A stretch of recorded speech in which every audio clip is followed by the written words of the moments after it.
Like, I'm about to lose my best friend and she can't even hear me, one of Cindy Rutter's children told BuzzFeed. Cindy Rutter wasn't surrounded by her loved ones during her final moments. Rutter, a 42-year-old stage 4 breast cancer survivor and single mother of 6, lost her battle to COVID-19 on March 16 in Washington state, ABC affiliate KOMO News reported earlier this month. Due to the need to social distance in order to help quell the spread of the virus, Rutter's mother, sister and all of her children gathered around a small window looking into her hospital room and said goodbye to her through a walkie-talkie, BuzzFeed News reported Monday. I told her I love her. She shouldn't worry about the kids, Elijah Ross Rutter, her fourth oldest child, told the website. Rutter's immune system had been weakened as a result of a year-long bout with breast cancer and initially went to Providence Regional Medical Center in Everett, the hospital where the first known case of COVID-19 in the U.S. was detected, according to KOMO, on March 3. She was sent home, but on March 7, Rutter returned to the hospital and was admitted for pneumonia. The next day, she tested positive for coronavirus and was completely isolated. Like, I'm about to lose my best friend and she can't even hear me, Ross Rutter told BuzzFeed. He added that while visiting in the hospital, staff entered sealed rooms wearing full protective suits and that he was able to text his mom. But her responses turned into emoji-only ones as her condition worsened. On March 16, doctors called Rutter's family to come in and say their goodbyes. She died that afternoon, KOMO reports. This has not been an easy road for these kids, Carrie Frederickson, a friend of Rutter's, wrote on a GoFundMe page she set up to raise money for the family. They have been through a lot in the past several years.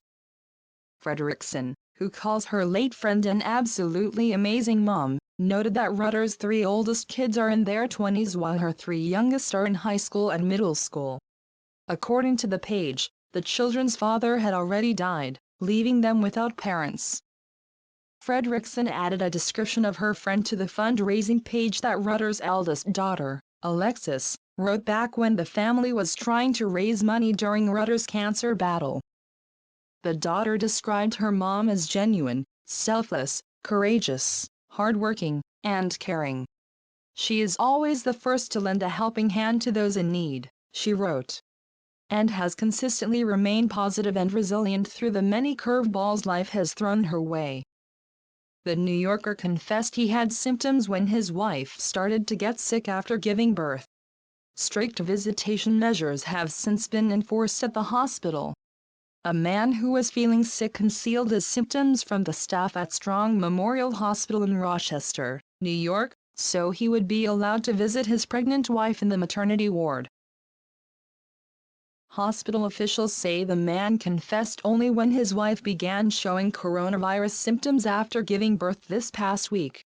On Monday, the hospital started checking the temperature of all visitors to the maternity centers.